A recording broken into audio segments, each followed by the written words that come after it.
What's up, Summoners? King Blair here. Today, we're going to be talking about the current banner hero, Lionheart Cermia, and whether or not you should pull for her. So if you like the video, make sure you like, subscribe, and join this server. Link down in the description. But without further ado, let's get right into it. As always, you guys know I like to start with the summary of the unit and my overall thoughts on it, as well as what potentially is coming next, to get a better idea and are better able to use your bookmarks efficiently. But with that in mind, let's jump right in. Today, we're only going to be talking about Lionheart Cermia. As far as Pavel, we already talked about Para last week. Pavel, honestly, just primarily for cleave, and even for cleave, there are better options than him. But if you're someone that likes his design and likes to cleave, he's okay. You just have to make sure that the opponent doesn't get Belian and that you're always taking at least 2 books with your RTA. So I'm not going to be talking too much in detail about him. But now, as far as Lionheart Cermia and what's coming next. So first, what's coming next, right? Because you might be wondering, man, I really like Cermia, but you know, who's getting the next ML, right? Maybe there's a unit you like more. So this is something that they showed in one of the live streams, and it's actually going to be not confirmed, but it looks like ML Luna, right? This, I mean, the spear is Luna, the forehead thing very much looks like Luna. So this could very much be the next ML hero that is going to get released, maybe ML Luna. Or maybe ML Charon, who has been teased in the past, but this one, at least we have the art for, even though it's not confirmed whether or not it's ML, right? It could just be a skin, it could be its own hero, right? Maybe it's its own hero, right? Like kind of like Sahak. People thought Sahak was ML Charon, but it was really just Sahak, right? So it might just be a completely new unit on its own. So we don't know. It's mostly speculatory, but it definitely does look like ML Luna, if that's something you want to wait for more announcements about. The other one is going to be the Vivian. This one's most likely going to be a skin. I don't think it's going to be an ML hero, but you know, there's a very tiny chance that it is an ML hero. I highly doubt it. This looks like a skin, probably going to be a skin. Or a new hero, right? It could be a new limited hero, but that doesn't have anything to do with your mystics. So you can just worry about the Vivian. I highly doubt it's an ML hero, but you know, it is that image. It's out there that is coming. But with that in mind, so as a potential as ML Charon, how good is ML Cermia? Should this be a unit that you're going to be pulling for? For me personally, I don't think she's a unit that is worth the pity, but I don't think she's a bad unit per se, right? She definitely looks like she has a toolkit that is really good in certain scenarios, probably one of the best units for certain situations, particularly when there's very heavy dual attacks. And right now we're in a very dual attack, extra attack, counterattack heavy meta, which means she can be really good right now. But with meta shifts, with different units, it can be a little bit harder to actually use her. Although she looks amazing for arena, amazing for RTA, and really, really good for guild wars, right? So it looks like she's going to be a really good PvP unit. I'm not too sure about PvE, since mostly she's just doing damage, right? And there's other single target AoE damage dealer better for PvE. But again, primarily for that RTA PvP side, most Mystic heroes do fall in that category. She looks, I mean, she looks really good in certain scenarios, but I don't think it's like a C Lilius type unit, right? It's not like C Lilius, which is going to completely change the game for you because there's such a great support and enable a lot of stuff. She's more like a unit that, like, almost on the same level, I would say, of Rylet or even maybe ML Celine, where they're really good in the right situations, but you can't just slam them everywhere and expect them to just carry you, right? So that's why I feel about ML Cermia. Primarily going to be there for countering counterattacks and dual attacks, and they are very popular right now, and just being an overall very solid bruiser with how much damage she's actually able to do. But with that, let's actually look at the stats and the kit so you guys get the idea of why I'm saying things like this, and why I personally wouldn't use my pity on her. Of course, if you love Cermia, if you hate dual attacks, if you hate counterattacks, of course you're welcome to use your pity. She definitely will not be a unit that's like completely useless, right? Which we have gotten, right? Like things like Solitaria have been kind of mediocre, but she seems a little bit stronger than that. She seems around the same level of something like a Rylet or a ML Celine.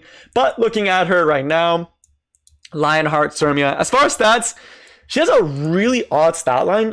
She has very low attack. Her skills don't scale off of attack, so it's not that big of a deal. She has okay HP. It's not bad, right? It's a pretty solid HP base stat. It's not like crazy up there like some of the stronger bruises like a Ravi or even old Ravi that they had insane amount of HP. But you know, it's not super squishy. It's not sub 5,000. It's okay. The defense is actually pretty high, right? It's one of the higher defense stat lines for, especially for a warrior. It's actually quite high. The speed is decent at 112. You are getting outsped by a lot of things in the game, but you're not an opener, right? So that doesn't really matter too much, right? You're not there for opening. You get no help with crit rate, which does hurt. No help with crit damage.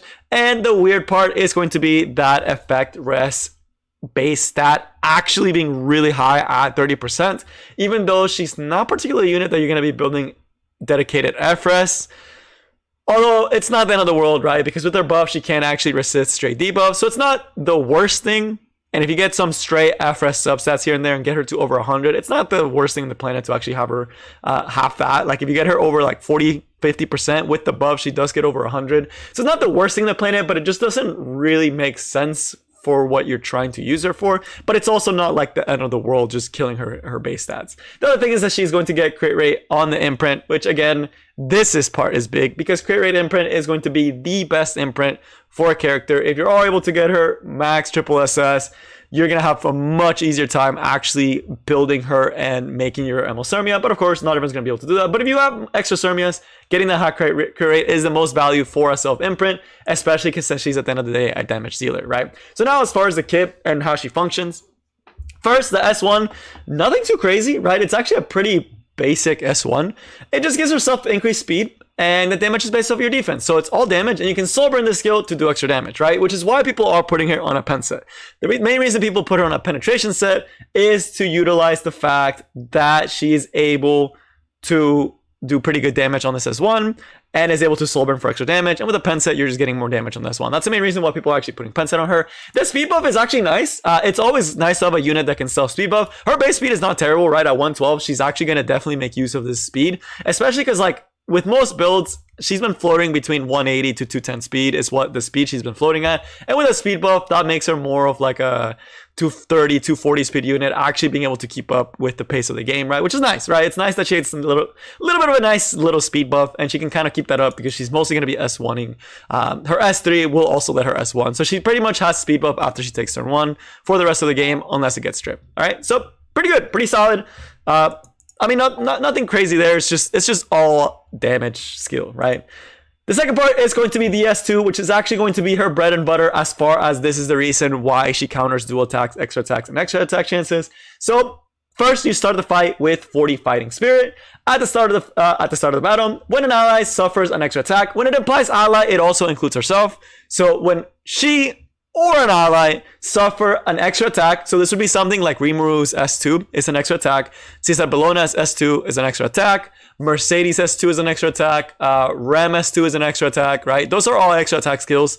Archdemon's Shadow, right? Her S2 is an extra attack, right? Any of these things, she will dispel all debuffs inflicted on herself and activate Shine, which will allow her to get increased defense, and because her skills actually scale off of defense, makes her do more damage. And then there's the ER buff that she is going to get that gives her 50% effectiveness. This is why I say if you get like 10-20% ER on your substats because you don't have optimized gear, it's actually not the worst thing in the planet, because this will make you be over 100, which means like stray debuffs like Rimuru S3's decreased defense, right? AoE will most likely not hit her, right? That's the thing that you have to think about. That is kind of nice to have a little bit of FRS. So it's not the end of the world. There's a lot of stray debuffs that may hit you, right? Not everyone has the Rands on effectiveness. So you may be able to dodge a couple of Rands here and there, have a higher chance of dodging the Rands. You may not get stun locked by Fallen Cecilia with the S1s, right? So it does go a long way in the fact that you are able to get that little FRS buff. With her high FRS build, to the point you can resist some stray debuffs here and there. But the big one is going to be that increased defense, and as well as the 50% fighting spirit gain, because that is going to let her use her S3, right? So this is the big one. One important thing to note is that this does have a 2-turn cooldown when you do Mulagora. It is important because we're going to get to this in a second, why this is actually pretty impactful. But again, the S1, really solid damage so far, gives her speed buff, nice, gives her 20 focus, right? Which again is nice because 20 focus, it's building you up there.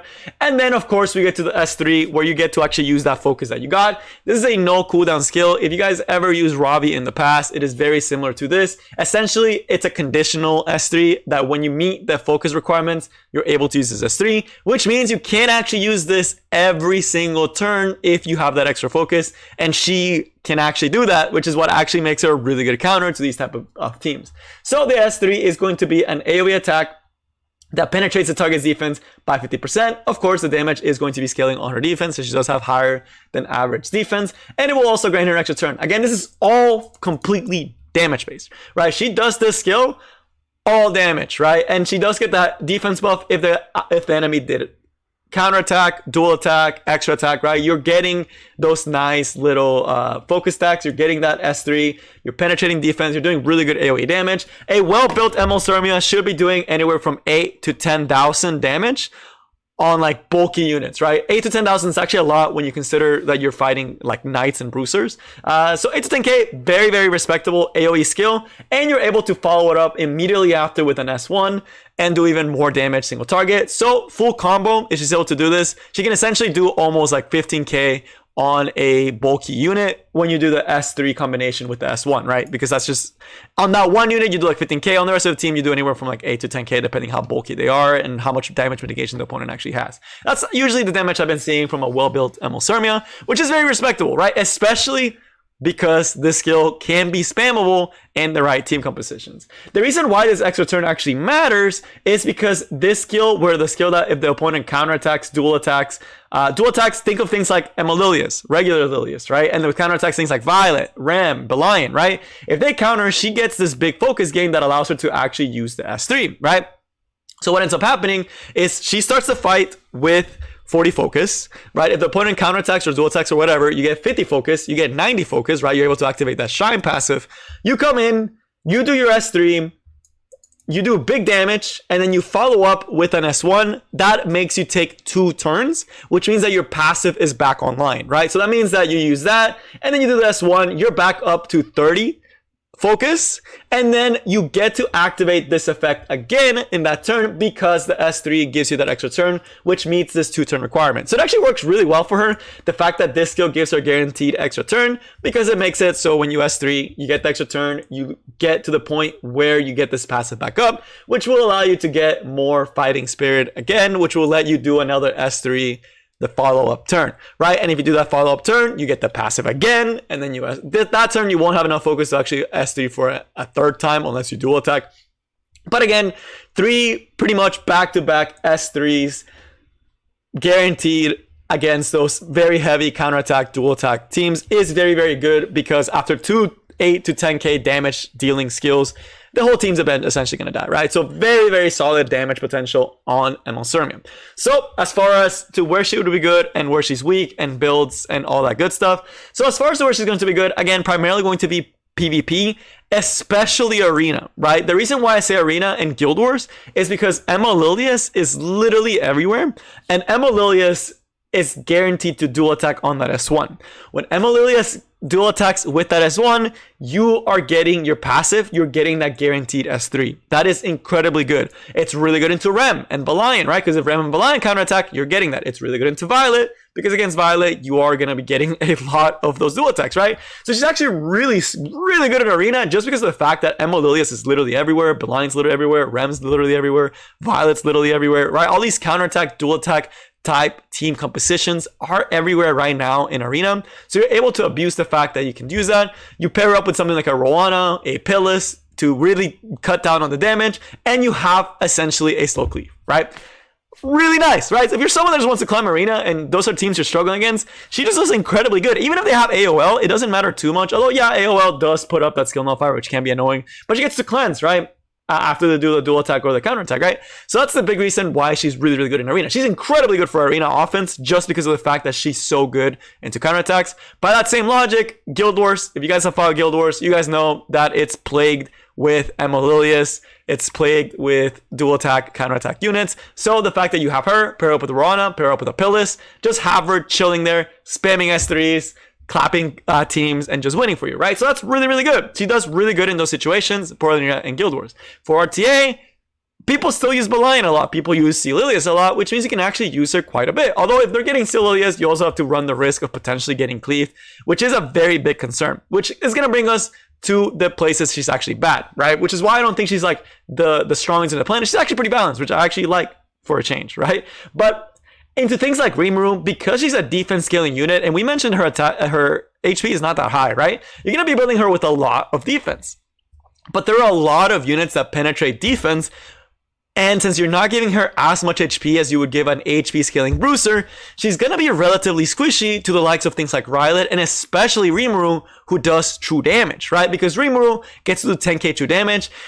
You're not going to be getting her over like 13k HP, right? Because you want to give her enough defense to actually be able to do damage, which means that you're doing that, she's most likely going to be getting popped by Rimuru. Even though you do get your bonus, your plus against a Rimuru, you do have to accept the fact that he's going to do that. And the other thing is that if this skill triggers on Rimuru's S2 before the Rimuru does his S3, the Rimuru now gets to steal the defense buff and the ER increase, right? So it does make it a little bit risky. Not so great in that situation. There's also, she's not really that great into cleave, right? She has no way of pushing herself up. She's relatively squishy, right? So she doesn't really do much against anti-cleaving, and cleave is pretty popular right now.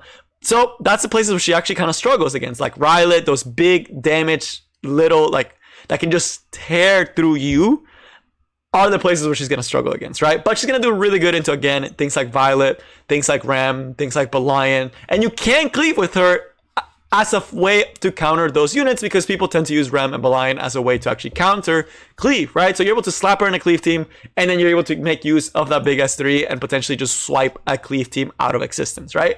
So she, as I mentioned, she's really good in such situations. Whenever there's counterattacks, whenever there's dual attacks, whenever there's extra attacks, she's gonna be there. But at the end of the day, she's a bruiser that is only doing damage, and if she's not able to do that damage because she's dead, she stops doing her job properly, right? So again, very solid bruiser, very good in that right now, because the meta is so heavy on extra attacks and dual attacks, really strong, but definitely not a unit that it's like the end of the world if you don't get. But if you're someone that really likes Arena, it's a very good option to actually pick up. I think she's amazing. As far as builds, the one that people have had the most success with is actually the speed build. So she's actually able to cycle with the S1 and actually able to cycle with the S3.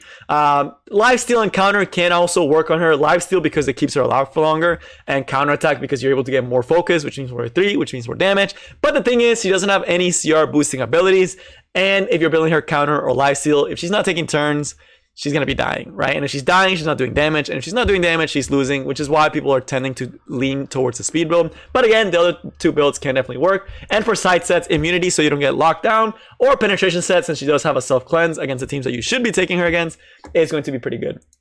So, in summary, ML Cermia, should you pull for her? She's a very good unit at what she does, and that is countering dual attacks, extra attacks, and all that good stuff. She's a very good DPS right now in Arena because of that.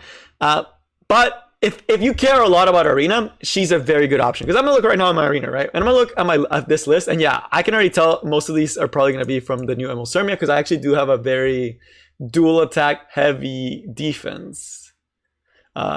I realized I clicked the wrong button, but yeah, I have a very heavy dual attack defense. I guarantee you, ML Cermia will eat this up for breakfast, right? Even though Rylet is there to try to, like, you know, potentially go onto her because she's a light unit, it's still a very heavy dual attack defense. There's Polides, there's all this stuff.